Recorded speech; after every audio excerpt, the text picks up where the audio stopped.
Hi, Taurus. Welcome to Pandora Astrology's monthly horoscope for December of 2020. This month's financial themes could be well covered in a natal and transit reading with either Julia or me, and we'd love to see you for that. You're going to find that there's a lot of activity in your eighth house in terms of Mercury and Venus, and also an eclipse happening there. Hey, Julia, would you let the Taurians of the world know what's up with Mercury, Venus, and Mars this month? Good idea. Well, hey there, Taurus. So I'll start with Mercury. That's the planet of communication and mentation. And you may have remembered from last month that it was retrograde. So definitely moving forward this month, which is pretty cool. So on December 1st, the very beginning of the month, it's going to enter your eighth house. The eighth house has a lot to do with security. Also other people's money, including money you share with a partner or your family, like an inheritance, as well as money that you might share with an institution, like debts, loans, taxes. So your mind is literally going to be on a lot of these security financial matters this month.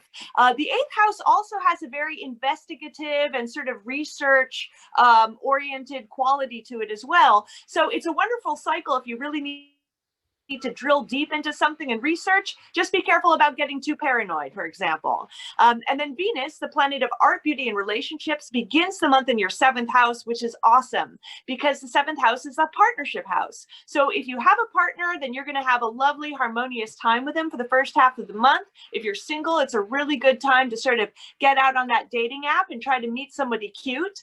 Then on December 15th, Venus is going to enter your eighth house. Again, this is the house of security, financial matters. But in terms of relationships, it has a lot to do with deep physical and even psychological intimacy. So you're really going to have an urge to merge a lot more deeply with your partner during that cycle. I mean, maybe one of you goes through a little personal crisis and the other person helps out and you guys get even more bonded together. Then Mars, the planet of action and activity, is still in your 12th house. I mean, it's been here for a long time, since July, because it did its whole retrograde cycle here. The good news is the retrograde's been over for a few weeks. And Mars in the 12th means that, for a number of months, you've been maybe toiling in obscurity, feeling like you're not getting enough credit for the work that you're doing.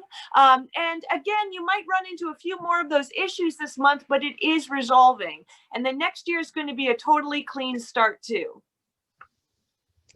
Good stuff. Yeah, I think that that's going to really smooth out. How nice.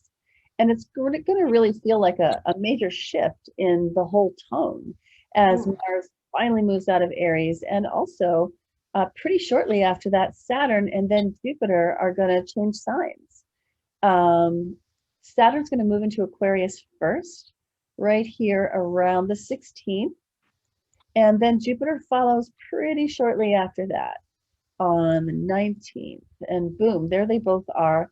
And this is your 10th house of career, Taurus. And so these two planets are going to be testing you and expanding you, helping you develop and grow yourself in career.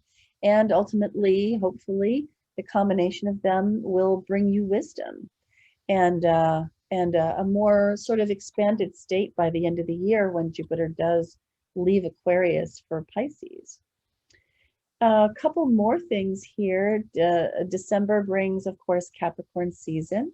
And right there it is, the sun moving into your ninth house. The sun tends to bring the spotlight of attention and awareness wherever it goes. So it's bringing some attention to the question of growth, expansion, mind expansion, that examination of worldview and the search for meaning. And back on the 14th, the first of this month's two moons was a Sagittarian new moon and also a solar eclipse falling in your eighth house, which Julia was describing. It has to do with intimacy and merging and sharing. And eclipses can be pretty intense. Solar eclipses in particular can bring a more like physical outer world experience as opposed to lunar eclipses, which bring a more internal world subjective experience. So watch your shadow. We are calling this one worldview, beliefs, and resilience because it offers a choice between being opinionated and being tolerant. Now, December 29, right at the end of the month, we have a full moon in Cancer. And right there it is, boom.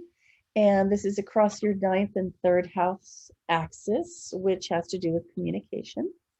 Now, this is just a regular, ordinary full moon. It's not an eclipse, thank goodness. Eclipses are generally more dramatic. This one we're calling balancing, healing, and taking action, mostly because Chiron is there, forming a square to that moon. And the fact it's placed in the third and ninth houses is going to bring up a lot of themes for you around communication.